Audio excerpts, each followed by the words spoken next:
guys, welcome back to my channel. So ngayong umaga, bigyan natin ng pansin itong mga minions or supporters ni fake Marcos Mangusino. Kasi ang hirap sagutin lahat through in the comment section ng aking mga videos kasi paulit-ulit na lang yung tanong. So unang-unang tanong nila na gusto kong explain ng mabuti is, sorry for that, kung mayroon mga ebidensya at mga kaso na sinasabi natin nagpapatunay na itong taong ito ay isang budol-budol king at scammer, bakit nandyan pa rin yan, nagla-live pa rin, free pa rin gumala at hindi pa dinampot ng mga police or NBI natin. Well, unang-una, napansin ninyo na sumulpot itong Mangusin na ito sa kasagsagan ng ating pandemic crisis ngayon sa COVID-19, wherein parang lumitaw ito na parang bula, and for sure, trust me, mawawala din yan na parang bula later on. And what I am hoping is that sana hindi matagalan ang NBI or CIDG magbigay ng kanilang desisyon through or using those documents na isubmit sa kanila after ECQ para madampot ito. Kasi kung tutuusin, they can just go away anywhere they want to hide because of the millions of money na nakamkam nila. So balik tayo doon sa question, bakit hindi pa sila nadampot? Unang-una, sinakyan nila yung panahon ng ECQ. Okay? Kaya sila gumagala pa rin hanggang ngayon, free silang gumalaw, free silang makapagawa ng kanilang gustong gawin na makapag-budol-budol or kahit anong mga kasinungalingan at scam ng mga tao is because of the ECQ. So, yun yung sagot. Kaya ngayon, hindi pa rin sila dinampot o wala pa rin yung action yung NBI at saka CIDG. So, after the ECQ, kung maleft ang ECQ, that's the time na magsimula ang pag-check at pag-imbestiga nito thoroughly. But as of the moment, mayroon ng initial na mga investigations na ginagawa. But then again, due to the ECQ, hindi ganun kasulid yung ating nakikitang resulta dun sa investigation na yun. Pangalawang tanong, ano ba yung mga katunayan bakit sinasabi nating scammer, budol-budol, ano-ano pang paninira daw na ating ginagawa sa fake Marcos Mangusin na amo nila? Yung tanong na yan is, ewan ko na lang kung hindi ninyo maintindihan, no? Ang problem kasi is nasa kanya ang mga mata ninyo at isipan is nasa kanya nakatuon o nakafocus.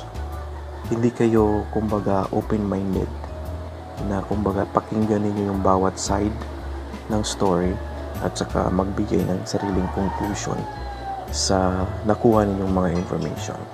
Kaya nga, kahit isampal sa inyo yung ebidensya na isa yung sinungaling, isa yung budol-budol king, no? Hindi nyo makita yun kasi nasa isang side kayo, nakafocus lang sa kanya. Bawat sasabihin niya, bawat kasinungalingan na sasabihin niya is paniwalaan nyo kaagad. I-point out natin, bakit nasasabi natin itong scammer?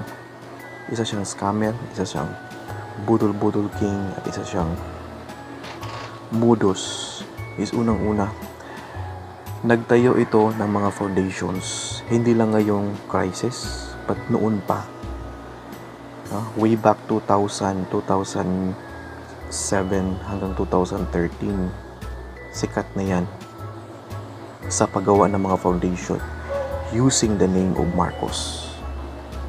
Okay, I would like to make it simple and easy to understand sa mga minions, no?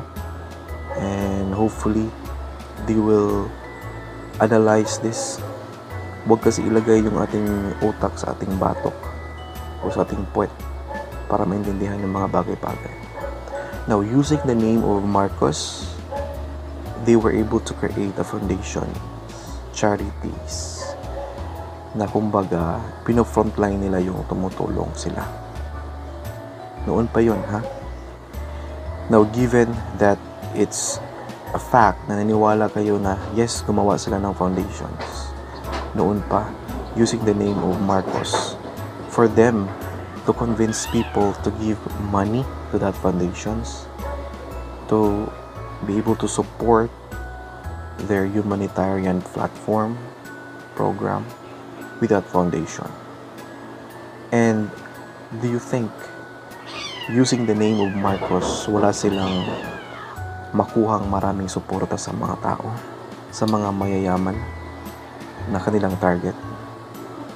Ngayon nga, mayroon nang nagtanong sa kanyang 200 million na ipinasok doon sa foundation at ibinigay ito using that PNB bank account. And for sure, isiwalat yan kasi ang PNB is kumbaga accessors of the crime kung hindi sila makipag-coordinate sa ating pulisya or sa ating otoridad sa NBI whenever mayroong ikandak na pag-imbestiga or thorough check itong transaction na ito. Well, let's wait for that. Going back sa idea na gumagawa talaga sila ng foundations, hindi yan maitanggi using the name of Marcos. Now, let's say we appreciate that, kasi makatulong sila, makapagbigay sila ng mga ayuda, suporta sa mga nangangailangan since then. But now, when we hear mismo si Bongbong Marcos nagsasabi na hindi siya connected sa taong ito at isa ito sa mga maraming tao na gumagamit sa pangalan nila just to earn money using the foundations and charities. Ngayon, ano pang palusot ang kailangan namin or ano pang palusot ang kailangan ninyong isipin o ano pang explanation ang dapat namin gawin na sabihin sa inyo na scammer siya? Shall we say ngayon nagbigay ng 200 million na donations itong Chinese sa kaniyang humanitarian program doon sa foundation na yon. Hindi kayo bulag. 2 million ba yung 200 million bang magastos doon sa from bigas na divert doon sa kalabasa? Yes, nagbigay siya. But ang question is, gaano yun when it comes to the dignity and integrity of performing and giving out those donations to the people na nangangailangan, na yun naman talaga yung plano at unang-una nilang adhikain sa foundations na yan. Now, tell me, kung mahirap bang isipin, mahirap bang intindihin na nabudol-budol na naman ang mga tao sa ginawa nitong fake Marcos Mangusing. Again, hindi siya nangunguha ng pera sa mga mahihirap, or in fact, ginamit na yung mga manghihirap para tulungan using the foundation with these people na mayayaman ang bigay doon sa kanyang foundations. So, isip-isip din pag may time, Paano niya pagpirahan itong mahihirap na wala na ng pera? Well, yun yung gagawin niyang subject para matulungan at makonvince itong mga mayayaman na magbigay ng pera sa donations. Now then again, itong magbigay ng pera sa kanyang foundation through donations. But then again, gaano ka-legit, gaano tawag nito, transparent itong kanyang pag-perform, pagbigay ng mga ayuda, mga tulong sa mga nangangailangan. Sabihin natin 200 million, ibigay lang natin ng tulong yan is mga siguro 20 million, 10 million, and the rest ibulsa niya. So that's the reason why papasok na yung idea na nabudol-budol ka, na napasok ka sa modus ng malaking grupo. At ito sila. Yan yung pangalawa. Pangatlo, ibalik natin yung kanyang mga frontline, no? Isa itong frontline, itong pagtulong. Pangalawang frontline niya para maging mabango siya sa mga minions at mga tao na maluloko niya is itong kaniyang mga ari-arian, mga kayamanan kuno, na kahit ano na lang na makita sa video na ma-upload niya, na mga buildings and all sa kanya daw, no? At i-point out ko yung bahay na pinagmayabang niya doon sa Green Meadows, pinapalayas na pala siya doon kasi nangungupahan lang yun, hindi sa kanya yun. Kaya nga ginagawa niya lahat na magmukha siyang mayaman, magmukha siyang magaling, magmukha siyang bilyonaryo para ma-convince itong mga minions na i-support siya, no? Kapag mayroong ganitong support galing sa mga mahihirap na mga minions na yan, is it will convince people na mayayaman to help them. At dito na nga pumapasok yung mayaman challenge na marami talagang nabudol doon. Okay? So, going back sa kanyang mga backgrounds, no? Kahit isa doon walang tama, walang katotohanan. MIT, Massachusetts Institute of Technologies, walang pangalang Mangusing, Norman Mangusing, walang Francis Leo Marcos na nag-graduate doon. And besides, kahit ako, kung ikaw may utak ka, tingnan mo yung tao mag-English, tingnan mo yung tao magsalita, no? Nagmumura while nagla-live streaming, naninigarilyo while nagla-live streaming, kahit ano-ano na lang mga sinasabi. Yun ba yung etiquette or being a billionaire? Disenteng tao, professional na tao? I don't think so. Okay? So, kaya sinasabi ko mga kabagis na ngayon yung mga minions niya na palagi paling sumusuporta is look at the both sides of the stories.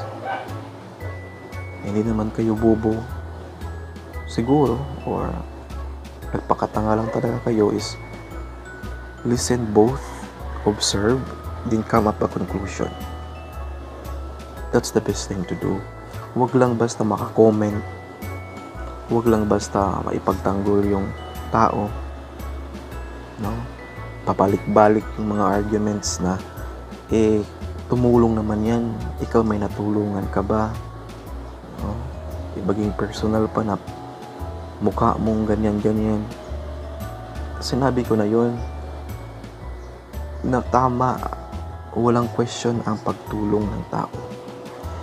That's one of the best thing that we can do here on earth while we still have the chance to live and to help people. But kapag may hidden agenda na yan, may mga kalokohan na yan ginagawa, that's the time that you need to wake up and look at what's going to be the best thing to do. Itong ginagawa namin ng mga nagbabash, nagbigay ng mga information para lang maintindihan ng mabuti ng mga minions, ng mga mamamayang Pilipino na nagpaloko pa rin sa kanila, is one of the best thing to help them na makalabas doon sa situation na yan. Kasi baka sooner or later magtanong kayo at magtaka kayo, ba't hindi na nagla-live yan? Lumabas yan na parang bula, nagpakita yan na parang bula, and there's a big possibility na mawala yan na parang bula. So baka magtaka na lang kayo ba't wala na, kasi may nasibat na pala, maglabasa na yung mga report. Kasi doon tayo magaling yung mga Pinoy. Diyan pa maniniwala kapag may mga reports na ito na scam, nito na scam, ni ganun ganyan, at diyan pa tama pala si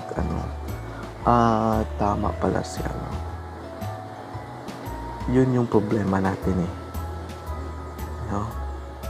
To see is to believe.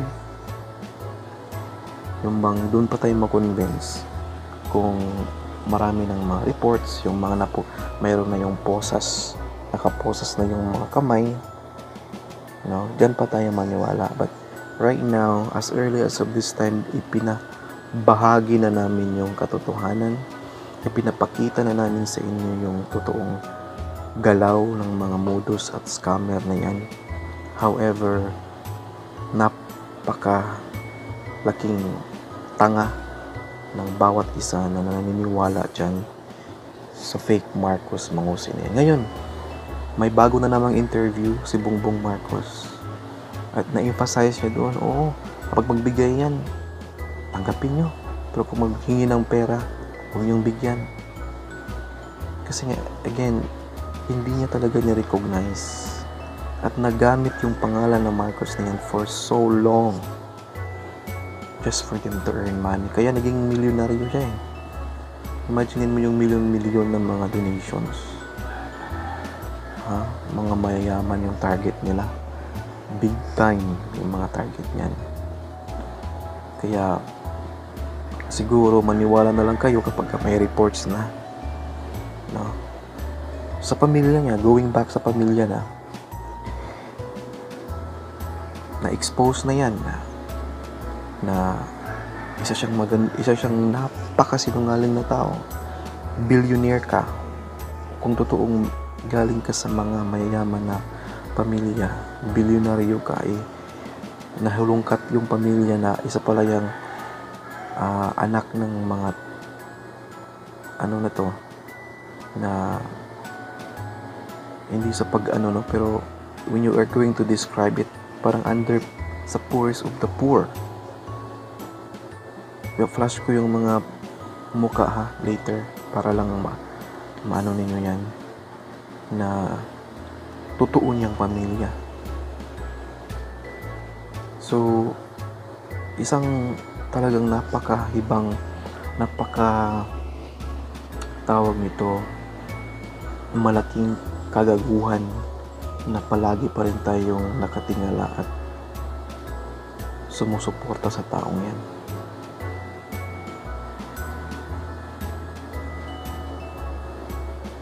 Mga kabagis, it's time to wake up. No? Huwag lang basta mag-comment. Analyze din tayo minsan. No? And do not be too personal. No? Mukha ko, I know na hindi ako kagapuhan. At saka, hindi ko to ginawa. I-clarify ko lang na marami kasing nagsasabi na pasikat o ganyan. Ang channel ko is na-create na tumatagal na 2014 or 2015 yata. Okay? And it's not my intention na pagpirahan ang channel na ito. I will use this channel for the sake of our kababayan na mga nasa point na wala talagang alam na mga naluloko na. So, I am going to be the voice of those people na mga victims. Kasi kung pinagpirahan lang tong channel na ito, matagal na akong maraming subscribers. Okay? Matagal na tong channel na nagawa, but this last year ko lang inactivate yung channel na gumawa ko ng mga videos. And now, when I was able to see itong si fake Marcos Mangusin, nagla-live siya, yung mga alipuris niya na capture dun sa videos niya, na isa doon nakita ko na isa sa mga itinakbo yung pera sa paluwagan, online paluwagan, kasi ako nabiktima ako dun online paluwagan, and it's a huge money. Mga kabagis, ang laki ng pera na takbo. Isa doon sa mga tao na kanyang alipuris na sumusuporta sa kanya is yun yung tumatakbo sa pera na yun. And when I saw that, nakita ko na isa itong connected sila sa mga modus, sa mga scams, online scams and all. Connected pala sila. So kaya hindi ko na tinantanan at pinapatuloy ko na yung paggawa ng mga videos against him. In the first few weeks yung pumasok itong Marcos or itong fake Marcos Mangusin, believe na believe ako. Pero nung nalaman ko yung totoo sa mga kasinungalingan niya at sa mga taong nasa likod niya, back up niya, doon ako nagsimulang gumawa ng mga videos against them just to make sure na hindi dadami pa yung mga biktima. And mga kabagis, good thing, no? For the first few weeks nung nag-hype siya, Mayaman Challenge, grabe yung pasok ng mga subscribers niya, bumabaha. But tinan mo ngayon, nung na-expose na yung mga kasinungalingan, na-expose na yung mga katarantaduhan niya, na isa siyang fake na Marcos, isa siyang scammer, may pari siyang nabudol-budol dun sa gold bar niya na sa Matra, na numantad na rin ngayon, mayroong Eleanor, na isang kapitana, marami pa. So, ang pagpasok ngayon ng kanyang subscribers, if you're going to look at it, humina talaga. And yun yung ating magandang nakita na resulta sa pagbigay natin ng mga information. Hindi tayo titigil hanggat hindi talaga yan mawala yung tao na yan. And let's wait. Kasi yun naman talaga yung hinihintay nila, na mismong mga reports na sa mga TVs na mayroon ng poso sa kamay, like nandun na sa rihas, dun pa sila maniniwala. But then again, tingnan natin. So yun lang mga kabagis, i-explain ko lang talaga na isa-isa in my own way of understanding it, and I hope na meron kayong naintindihan. Comment down kung meron kayong gustong i-add, and make sure to like this video, share this para marami yung makikita at matauhan sa kakaguhan ng Francis Leo Marcos na fake Marcos Mangusi na yan. And hindi natin tatantanan kapag mayroon pa rin mga ganyang klaseng tao sa mundo. Mahirap na yung Pilipinas, mahirap na nga tayo, pinahirapan pa tayo sa kalukuhan niya. Thank you so much.